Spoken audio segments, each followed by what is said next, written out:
Слово для следующего доклада я хотел бы предоставить профессору Мартинесу Гальдамесу, Испания. Доклад называется «Выполнение ангиографии при остром ишемическом инсульте». Okay, good morning, everyone. It is my pleasure to be again in another iSense meeting. Unfortunately, I'm here in Spain, so I cannot attend, hopefully next year.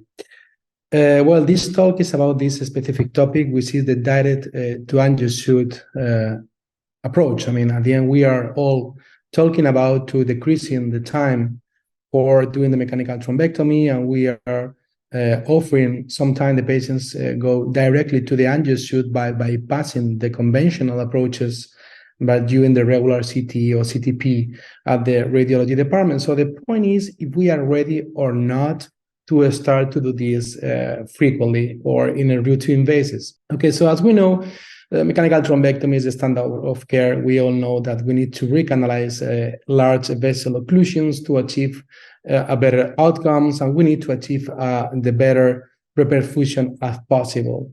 It's important to remind that every 30 minutes of delay have the decrease of chances of having an MRS score less than 3 decreases by 10 or 15%. So at the end, it's very important to try to lower the time for recanalization, at least 30 minutes or 1 hour.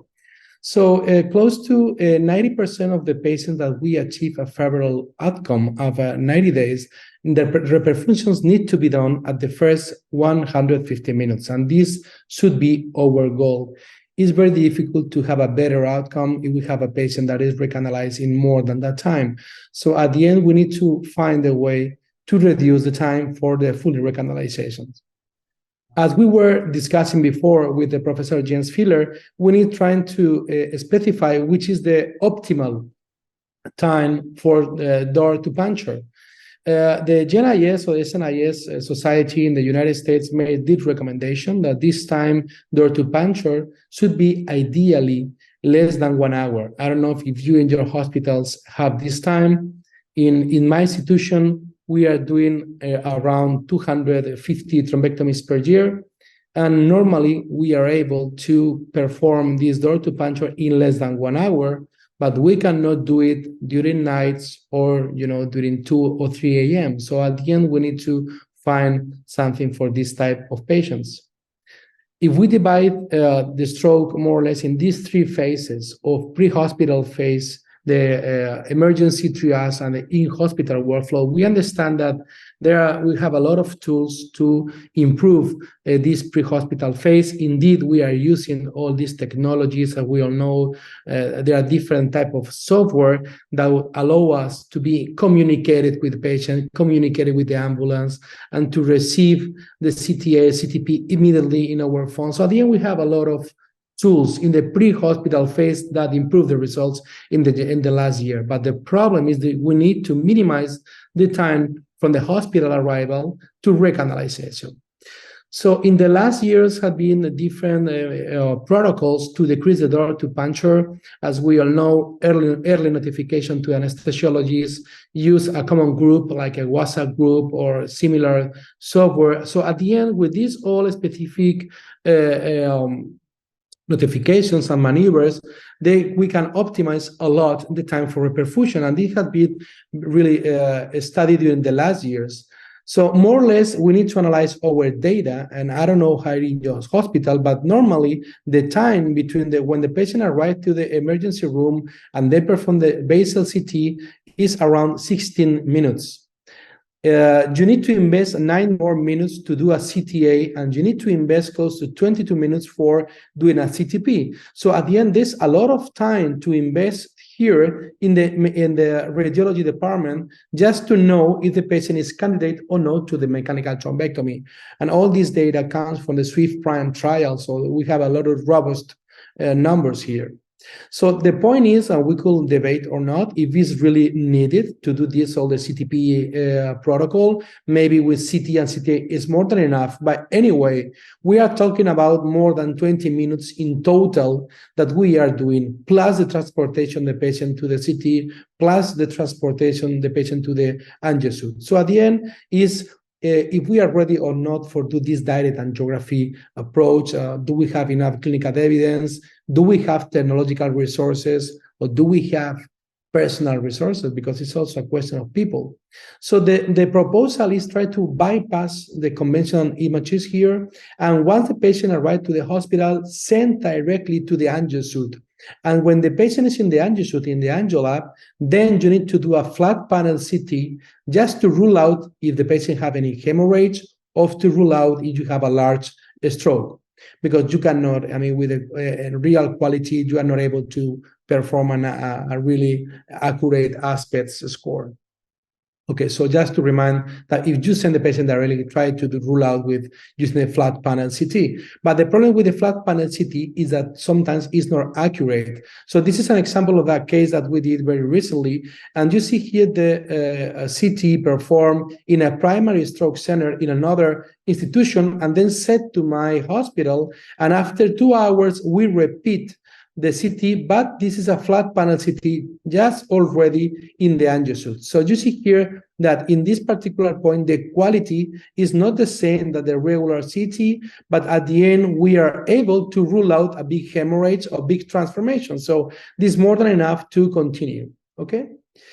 This is one thing, the quality, and it's not only the quality, it's also how to do it. I mean, how to perform a dynasty or an expert CT. Sometimes it's not easy. This is an example here, one of my fellows here doing the mechanical thrombectomy, and you see how many things that we are around. So doing a complete rotation of the angle, you know, the patient stays still without moving for doing dynasty. Sometimes it's not easy to do this dynasty. In terms of quality, the good news is that they are improving the quality of the CT flat panel during the last years. This is a really recent stroke manuscript that was 5 years ago. And in this, you may compare the multi-detector CT quality with the flat panel, so it's not so different. So at the end, for ruling out hemorrhage is more than enough. And this is another example in a very recent paper from the last 2 years. And as you see, the comparison between expert CT and multi-detector, and the quality is quite similar. So in the next years, we will have the technology for perform a very nice CT as the angio suite. Okay, just to remind how is the literature and how is the clinical evidence. Well, the first randomized trial talking about this direct transfer angio suite versus the conventional approach was performed in 2019, and is very surprised that this trial failed, and they have worse result in the direct to angio subgroup, because they found that they have more time, and they have longer times to perform the dynasty than the conventional. So in this particular trial was halted in 2019, only with 60 patients. So at the end, the conclusions, they saw direct were no superiority with this direct. So at the end, we need to understand that we have two different types of patients here. So we have one patient from another center with a previous CT, for example, a primary stroke center. The patient arrives here, then they perform a CT, is candidate for mechanical thrombectomy, and they transport to your hospital. So in this particular case, if you have this transportation very fast, then you don't need to repeat the imaging again and go directly to the DTA. If you have an ICU with a CT, it's another type of patients also. So once you have the imaging, you go directly to the angio suite directly without doing the conventional. But the problem is what happened with the primary patients with no previous images that arrive to your hospital with theoretically symptoms of a stroke, but we don't know if it's hemorrhagic, we don't know if it's LVO, we don't know if it's a tumor or not. So in this particular primary admissions is really controversial to realize if we are able to send the patient directly to perform this flat panel CT to the angio suite. And this is very, very problematic. So at the end has been related that 67% of the non-treated LVO have false positive. And this is our main critical point here. We may have a lot of false positive. So could you imagine to send your nurses, to send your neurosurgeons and neurointerventionalists to the angio suite, do a flat panel CT, and you see that everything is open, so you don't continue?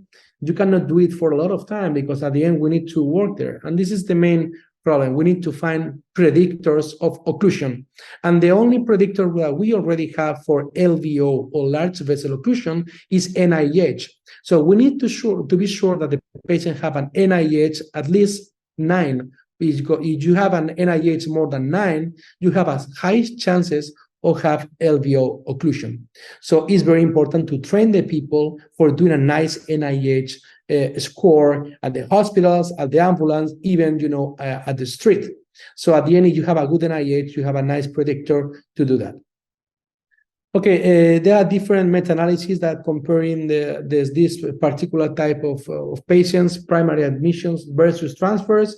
In most of the trials, there were more patients that were transferred for another hospital, which for sure is a naive approach, and they have a very low numbers of patients that primary admitted with a stroke. This is more or less the main trials that we have. And we know that we know for the cardiology field that the problem is the false positives. So what happened, for example, if you have a patient with theoretically an LVO and is sent to the angiosuit, well, we don't know if you have a stroke or not. So the number of false positives have been related between 6%, have been related to 18%, or even more and more and more. So you need to be ready for having more resources to assume all these type of patients. Okay, and the different approaches and the different meta-analysis and clinical trials that demonstrate the superiority of this particular approach. In this one, the second trial was performed in Spain with a very nice result that demonstrate a decrease in time for door to puncture, a really significant decrease on time that also decrease and improve the MRS score at 3 months. You see the difference between the with direct approach and the conventional approach, and you have a highly significant improvement of the MRS score at 3 months. So we have also a significant reduction in door to puncture time by using this, and this has been demonstrated in all the randomized series trial. But there are 2 trials in which beyond, although you have a better reduction in time, they didn't have a good reduction in MRS. And that's why in these particular cases, they have a lot of patients that were transferred for another hospital, but the transportation time, they were very, very long, more than 300 minutes. So in the end, this direct to angio is not for everybody. So the beneficium for doing a direct to angio approach progressively decrease with longer times. So in patients that have more than 1 or 2 hours, there is no more benefit to do this direct to angio approach. There were 2 recent meta-analyses that demonstrated the superiority. I recommend you to read these particular papers from the United States, and they have a better nice results, and they demonstrate the superiority of the direct to angio strategy by comparing with the conventional approach. And this is the important, and this is the good result to solve this meta-analysis, is to show what is the reduction by using this direct to angio. Well, the average of reductions is around 32 or 33 minutes. So this is the time that we are going to save if we are doing this. And this time means, which is not a lot, but indeed, as you know, it's a lot considering a mechanical thrombectomy. So in 30 minutes, you may have a complete hemorrhagic transformation or a complete vigoring of the stroke.